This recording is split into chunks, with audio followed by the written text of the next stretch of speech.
হাঁটু ব্যথার আমরা যদি রোগটা ধরি যে অস্টিও আর্থ্রাইটিসের কারণে হাঁটু ব্যথা হচ্ছে, তাহলে এক্স রেতে কী কী চেঞ্জ আসে এগুলো নিয়ে আমরা আলোচনা করব। তো এক্স রেতে আমরা প্রথমে যে জিনিসটা দেখি সেটা হচ্ছে loss of focal area articular cartilage. সহজ কথায় যে জয়েন্টের স্পেসের মাঝখানে যে দেখা যাচ্ছে যে আমাদের কার্টিলেজ আছে, এই যে এখানে একটা দেখা যাচ্ছে যে এই যে কার্টিলেজ এই জয়েন্ট স্পেসে, এইটার মোটামুটি কন্ডিশন কিন্তু আমাদের ভালো। কাছে নিয়ে এসে দেখাও, এই যে এই স্পেসের এই যেটা আমাদের ভালো কিন্তু কন্ডিশন, জয়েন্ট স্পেসে আর্টিকুলার কার্টিলেজ লস হয় না। আর এই দিকে দেখা যাচ্ছে যে গোল জায়গাতে স্পেস কিন্তু কমে গেছে। তো এটা কমে যাওয়ার কারণ কি? এখানে হচ্ছে লস অফ আর্টিকুলার কার্টিলেজ, মানে তরুণাস্থি এখানে নষ্ট হয়ে গেছে, অতিরিক্ত ওভারওয়েট বা যে কোনো কারণেই হোক এটা কমে গেছে।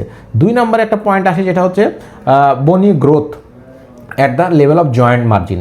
এই যে আমাদের জয়েন্ট মার্জিন হচ্ছে যে এখানে দেখা যাচ্ছে এই যে জয়েন্ট মার্জিন, তো জয়েন্ট মার্জিনে কিন্তু আমাদের অতিরিক্ত কিন্তু এখানে কোনো বোনস নাই, কিন্তু এইখানে দেখা যাচ্ছে দেখেন এখানে নতুন বোনস তৈরি হয়ে গেছে, যেটা অস্টিওফাইট বলি আমরা।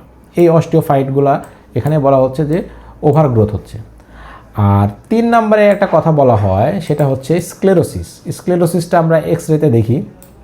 স্ক্লেরোসিস হচ্ছে এইখানে আমাদের এই যে সাদা অংশের পরিমাণ কিন্তু অনেকটা কম, আর এইখানে দেখেন এই হাড্ডির মার্জিনগুলো কিন্তু বেশি বেশি সাদা হয়ে গেছে, সাদা হয়ে গেছে এই জায়গাগুলোতে আমাদের সাদা হয়ে যায়, আরও বেশি সাদা হয়ে যায়। তো এটা হচ্ছে স্ক্লেরোটিক চেঞ্জ। এরপরে 4 নম্বরে আমরা একটা সমস্যা দেখি যে সিস্ট ফর্মেশন হয়ে যায়, যে বোনসের সাইডগুলোতে এরকম ছোটো ছোটো সিস্ট, এটা এক্সরেতে বোঝা যায়। আর 5 নম্বরের সমস্যা থাকে তো সাইনোভিয়াল থিকেনিং। আমরা যখন হাত দিই পেশেন্টদের হাঁটুর ওপরে, তখন কিন্তু এটা বোঝা যায় যে এর সাইনোভিয়ামটা থিক। আর সমস্যা হয় যে ইফিউশন হয়, অনেক সময় হাড্ডি কিন্তু বা জয়েন্টের স্পেস হাঁটুটা কিন্তু ফুলে যায়, তো তখন আমরা এটা বলি পুরাল ইফিউশন। অনেক সময় এক্স রেতেও কিন্তু ইফিউশনটা দেখা যায়। তো এইগুলাই এক্স রে দেখে আমরা ডায়াগনোসিস করি তার হাঁটুতে অস্টিও আর্থ্রাইটিস জনিত কারণে ব্যথা হচ্ছে।